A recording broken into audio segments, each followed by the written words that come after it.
नमस्कार, PS news पर आप सभी लोगों का स्वागत है।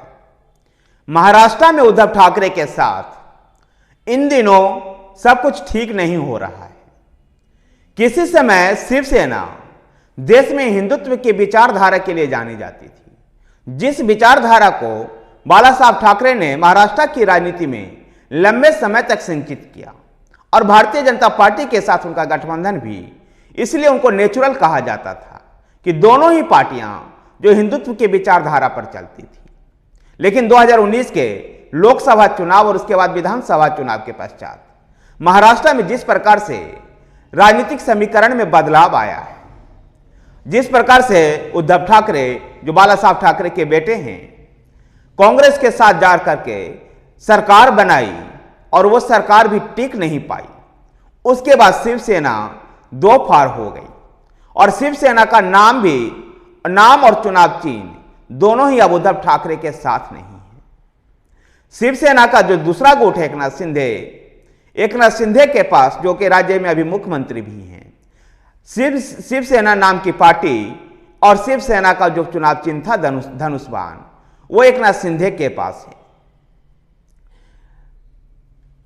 2019 के विधानसभा चुनाव के परिणाम से पहले तक शिवसेना भारतीय जनता पार्टी के नेताओं के साथ प्रेस कॉन्फ्रेंस कर रहे थे, लेकिन जैसे ही 2019 के महाराष्ट्र विधानसभा चुनाव के चुनाव परिणाम आने शुरू हुए, वैसे ही शिवसेना नेताओं के भारतीय जनता पार्टी के फोन नोट रिचीवल आने लगे। जैसे ही भारतीय जनता पार्टी के नेताओं ने उद्धव ठाकरे और तमाम शिवसेना के नेताओं को फोन किया तो नोट रिचीवल उनका फोन आने लगा, अर्थात उनके साथ कोई संपर्क नहीं हो पाया। इसका बड़ा कारण था कि उद्धव ठाकरे चुनाव परिणाम से पहले ही एनसीपी और कांग्रेस के साथ मिलकर के, शरद पवार की राष्ट्रवादी कांग्रेस पार्टी और कांग्रेस के साथ मिलकर के महाराष्ट्र में एक खेल करने की तैयारी कर रखे थे। और इसी वजह से जो गठबंधन एनडीए गठबंधन महाराष्ट्र में सत्ता में आई, सबसे बड़े दल के रूप में भारतीय जनता पार्टी उभरी, उसको विपक्ष में बैठना पड़ा और नंबर 2, 3 और 4 की पार्टियां मिलकर के महाराष्ट्र में सरकार बनाई। यदि उस सरकार अस्थायी रहे पूरे 5 साल तक चले, इसकी गारंटी शरद पवार ने दी और 5 साल तक उद्धव ठाकरे को मुख्यमंत्री के रूप में स्वीकार किया। शरद पवार और कांग्रेस ने यह गारंटी तो उद्धव ठाकरे को दी, लेकिन उद्धव ठाकरे की पार्टी शिवसेना ही इस बात को गारंटी उद्धव ठाकरे को नहीं दे पाई।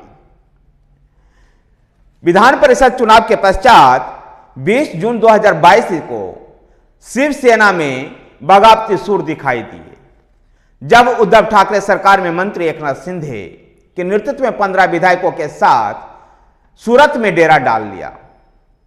बाद में सूरत से वो गुवाहाटी मूव कर गए और सूरत से गुवाहाटी जाने तक इनके विधायकों की संख्या 40 तक पहुंच गई।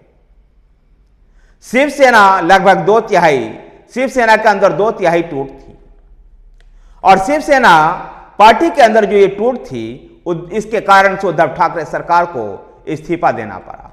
इस दौरान एकनाथ शिंदे ने जो चुने हुए मेंबर ऑफ पार्लियामेंट थे शिवसेना के, उनको भी अपने पाले में कर लिया। इसका बड़ा कारण था जो एमएलए और जो एमपी चुनाव जीते थे, उन सबको लगा कि उन्होंने भारतीय जनता पार्टी के साथ रहकर ये चुनाव जीता है, हिंदुत्व के विचारधारा के कारण ये चुनाव जीता हुआ है।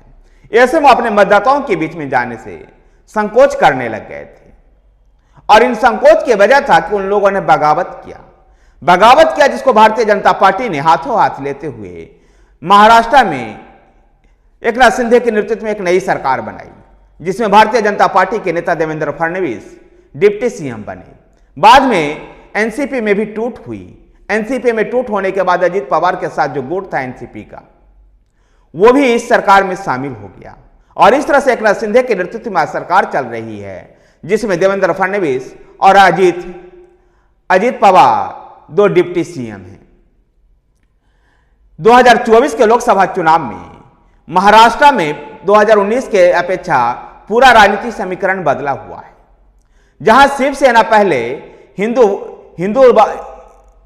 हिंदुत्व विचारधारा की राजनीति करती थी, वहीं आज उनके पोस्टर बैनर हैं मुंबई से लेकर मालेगांव तक जिस प्रकार से लगे हुए मुस्लिम बहुल क्षेत्रों में, इससे उनकी विचारधारा बिल्कुल बदली हुई नजर आ रही है, जिससे महाराष्ट्र के जो उनके कोर वोटर रहे, जो विचारधारात्मक रूप से शिवसेना के साथ जुड़े रहे हैं, वो निश्चित रूप से अपना कोई और रास्ता को देखेंगे।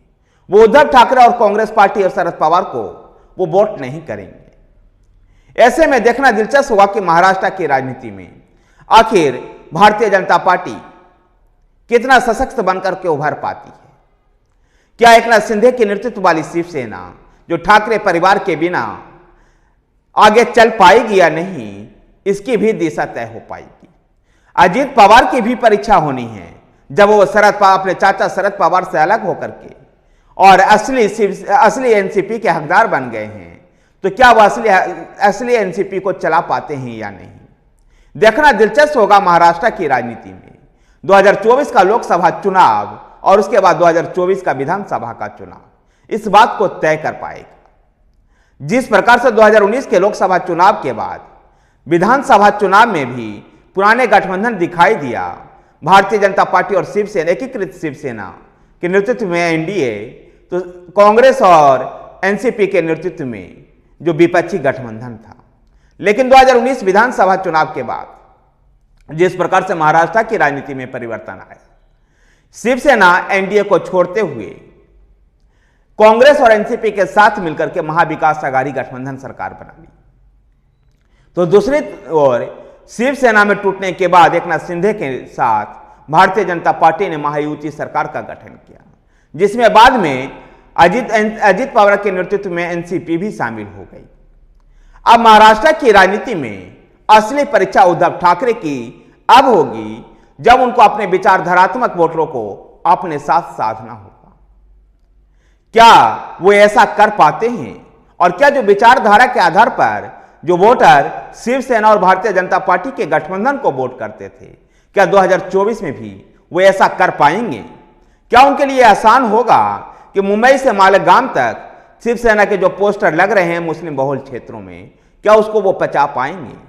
याद कीजिए 1999 का वो भारत और पाकिस्तान का मैच, जब फिरोजा कोटला मैदान में वो मैच होना था, जब शिवसेना ने पिच खोद दी थी। क्या ऐसे शिव सैनिक उद्धव ठाकरे के साथ बने रहेंगे? ये एक बड़ा सवाल है कि जिस प्रकार से कांग्रेस और एनसीपी एक विशेष वर्ग की जो वोट को पाने के लिए जिस प्रकार से तुष्टीकरण की राजनीति करती है, क्या शिवसेना भी उसी उद्धव ठाकरे के नेतृत्व में जो शिवसेना यूबीटी है वो भी उसी ओर बढ़ रही है? क्या उनके वोटर इस बात को स्वीकार कर पाएंगे? ऐसा लगता नहीं है।